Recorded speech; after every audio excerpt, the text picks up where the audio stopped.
Di dalam Matius 6 ayat 9 dikatakan, karena itu berdoalah demikian, Bapa kami yang di sorga, dikuduskanlah namamu. Saudaraku, di renungan sebelumnya saya sudah mengajak kita untuk belajar satu kata, yaitu Bapa, yaitu Bapa. Nah, pada hari ini atau selanjutnya ini kita bahas tentang kami, Bapa kami, bukan bapakku atau bapak mereka, tapi Bapa kami. Nah, mari kita perhatikan kata kami ini, saudaraku yang dikasihi Tuhan. Tuhan Yesus ketika mengajar murid-muridnya berdoa, dia mengajar kita berdoa dengan mengawali dengan kata Bapakku. Bukan dengan kata Bapakku, tetapi Bapa kami.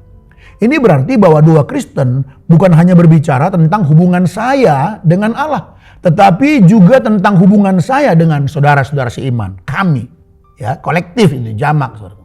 Jadi ketika saya berkata Bapak kami, saya sedang mengakui bahwa saya bukan satu-satunya anak Allah. Waktu kita berkata Bapa kami yang di sorga, sekali lagi kita sedang mengakui bahwa bukan saya ini satu-satunya anak Allah. Tapi ada orang lain juga yang telah ditebus oleh Kristus, dan mereka adalah saudara-saudara saya, dan mereka adalah saudara-saudara kita. Dan kita memiliki Bapa yang satu. Karena kita memiliki Bapa yang satu, kita memiliki satu Bapa yang sama, kita sekarang adalah satu keluarga. Itulah sebabnya Yesus berkata, Bapa kami. Nah, apa maknanya kata kami di sini dengan mengatakan Bapa kami? Jadi kata kami di sini, saudaraku, bermakna tentang apa? Yang pertama, kesetaraan. Itu bicara tentang kesetaraan. Bahwa karena kita punya Bapa yang sama, Bapa yang satu, kita keluarga, maka di hadapan Bapa tidak ada kasta rohani. Adapun kaya, adapun miskin, kaya itu bukan bicara soal kastanya lebih tinggi, lalu yang miskin kastanya lebih rendah. Di hadapan Bapa Surgawi, semua kita sama karena kita keluarga. Yang berpendidikan tidak lebih berharga daripada yang sederhana.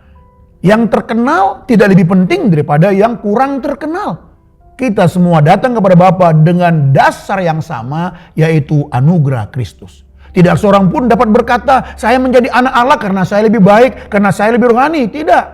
Kita semua menjadi anak Allah karena kasih karunia. Salib Kristus meruntuhkan kesombongan kita. Di kayu salib semua orang berdiri sebagai orang berdosa yang membutuhkan juru selamat yang sama. Itu yang pertama, kata kami di situ, Bapak kami. Nah, kata kami memiliki makna kesetaraan, bicara tentang kesetaraan. Yang kedua, kami di situ, kata kami menghancurkan kesombongan rasial atau apa? Superioritas rohani. Dalam Kristus tidak ada kelompok yang boleh berkata kami lebih dekat dengan Allah daripada mereka.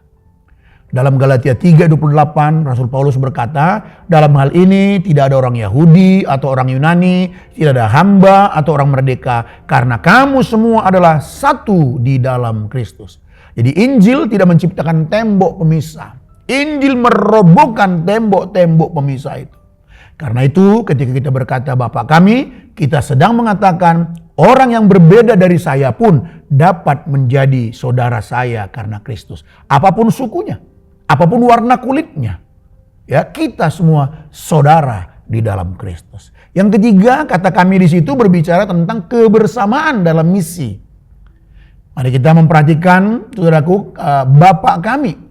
Setelah Tuhan berdoa Bapak kami, setelah Tuhan Yesus mengajarkan Bapak kami, selanjutnya dilanjutkan dengan permohonan, dikuduskanlah namamu, datanglah kerajaanmu, jadilah kehendakmu. Jadi doa ini tidak berpusat kepada diri sendiri. Yaitu Tuhan berikan apa yang saya mau. Doa ini membawa kita masuk ke dalam agenda Allah. Namanya dimuliakan, kerajaannya datang, dan kehendaknya terjadi. Karena itu orang yang berdoa Bapa kami tidak mungkin hanya memikirkan dirinya sendiri.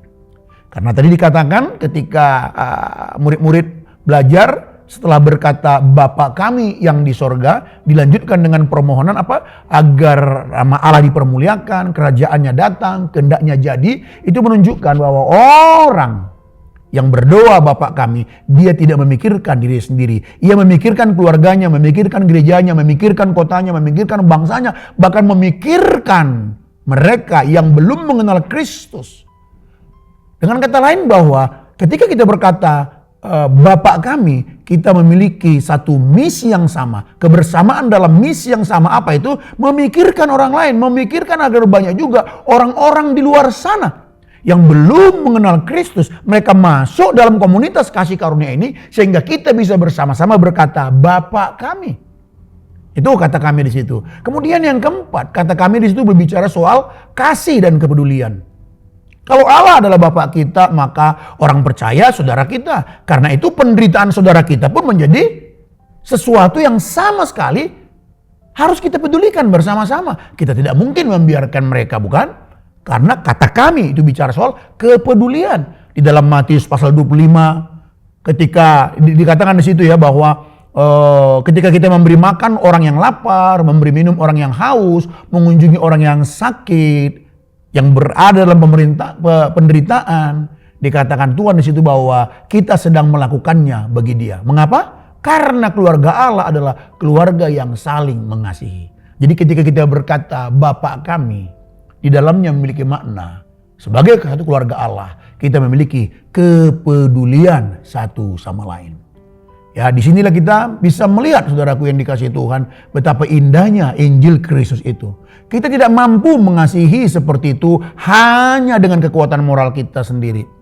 Hati kita masih cenderung berkata, Bapakku, kebutuhanku, ya kepentinganku, hidupku.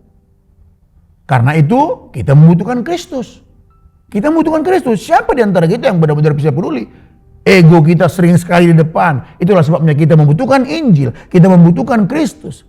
Kristus tidak hanya mengajarkan kita bagaimana berdoa. Kristus memberikan kepada kita akses untuk memanggil Allah sebagai Bapa. Dan Kristus tidak hanya menyelamatkan kita dari dosa. Ia memasukkan kita ke dalam keluarga Allah. Itulah yang diajarkan Tuhan dengan mengatakan Bapa kami. Jadi waktu kita berkata Bapa kami, kita sedang mengingat bahwa keselamatan itu bukan proyek individual. Kita diselamatkan oleh Kristus, menjadi milik Kristus, ditempatkan dalam keluarga Kristus untuk saling peduli satu sama lain.